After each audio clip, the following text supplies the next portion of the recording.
And we're going to start with a little movie that Aaron, you and I went to go see last night, and that is Queen and Slim. So I went to go see Queen and Slim last night at the ArcLight in Hollywood.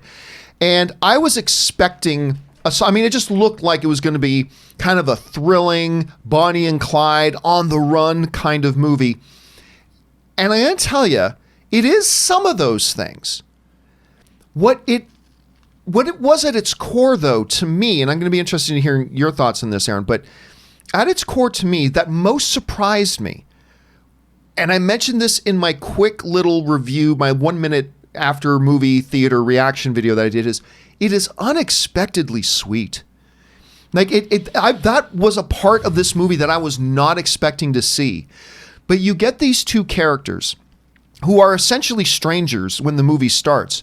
And really, despite everything else that's going on in the movie, and there's a lot of good stuff going on in the movie, but at its core, at least for me as an audience member, was watching this very sweet relationship develop and this chemistry develop in the most horrific and terrible of circumstances. And it is also a Bonnie and Clyde on the run kind of movie. And it is also a bit of a road movie. And it is also a bit of a bunch of other things that you would probably gather from the trailer about what it is. But again, the part that I did not pick up from the trailer that really did surprise me was just the overall sweetness and just how connected I felt like I was becoming to these characters.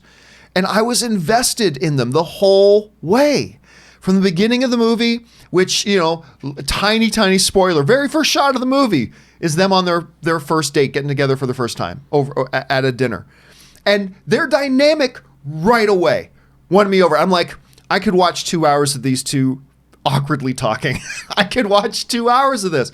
It was really, really enjoyable. And I got very, very much out of it. I'm going to say this. It's not in my top 5 movies of the year, but as of right now, it probably is in my top 10. And it's if it is a movie that to any of you even remotely thought, this might be interesting to see, I would recommend going out to see it because there's a lot in there for everybody. Is it a perfect movie?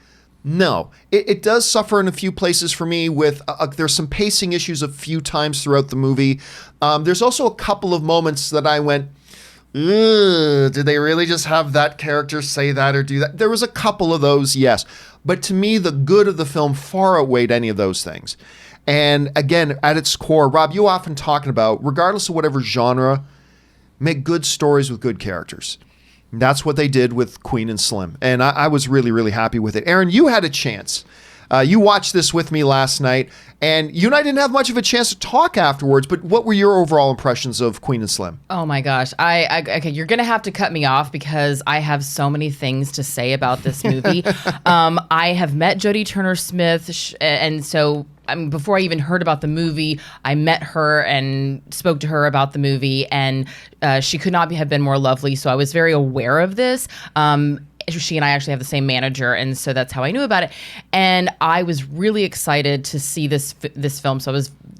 Thank you again for inviting me. One of the things that I love about this movie is, as you said, their chemistry right from the get-go. Even when they're even, and I don't mean that in a sexual way or in a romantic way. Even just their dynamic with one another, how they're constantly building each other up without tearing each other down, even when they're having an argument. Like, they just have this beautiful chemistry with one another, but also the supporting actors, Corinne Woodbine, who plays Uncle Earl, was phenomenal. Flea makes a surprise appearance, which I was definitely not expecting. I didn't even catch that because you leaned over to me like, I'm like, what? And because you're trying to be quiet because we're in a movie. I'm like, you got to say it again. That's Flea. Yeah. I'm like, oh my God, that's Flea. Which it'll be interesting to see if Kid Rock makes a little comment on Twitter about what Flea did to get in the movie business like he did about Taylor Swift. But that's another conversation. I was listening to a really great podcast this morning, radio show podcast called The Breakfast Club, where they were interviewing Lena Waithe.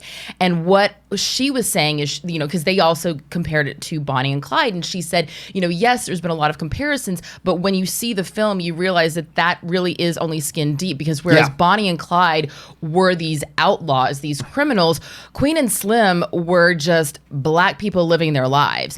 And for people who are not familiar with the premise of the story, it's, a black couple who are on their way home from a first date. He's about to drop her off, and they get pulled over for a minor traffic infraction, and white police officer, things escalate very quickly, and they end up killing the police officer in self-defense. That's not a spoiler. And they decide to run. And over the course of the next 6 days, their interactions with people, you really see the different dynamics within the black community. Some people are supportive, some people not so much, and you see how they how they navigate through that and how they overcome certain obstacles. And there's so many nail-biting moments. I mean, John, I know that I was grabbing your arm at certain points. It's like I a was horror movie. gasping at certain points, and the end of the movie, I mean, my hands were just covering my face and only my eyes could. And there's some big surprises. And just tear.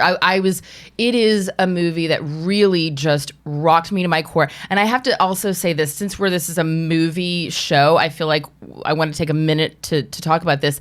Lena Waithe, the way that this developed was James Fry came up to her at a party, said, I have this idea for a movie, gave her the kernel and said, but I can't write it. You need to write it. So she said, okay, I'm going to go write this movie. Maria Matsoukas was directing the Thanksgiving episode on Master of None. She and Lena got together, and Lena was like, you've got to direct this movie. She then had dinner with Daniel Kaluuya and told him about the movie. He said, I want to read it. And then he came back and said, I want to play Slim. So she wrote the movie. Maria got attached to it. They agreed to have Daniel play Slim. And then all of a sudden, she said every single studio was like, we want this movie. We want this movie. She said this wasn't a movie that we had to go out and sell. Hey, 2 black people and they kill a cop. Doesn't sound like a movie that Hollywood would come clamoring for, but she said there was a bidding war over it. People were sending them gifts, and they were in the incredible position to basically say, these are our terms.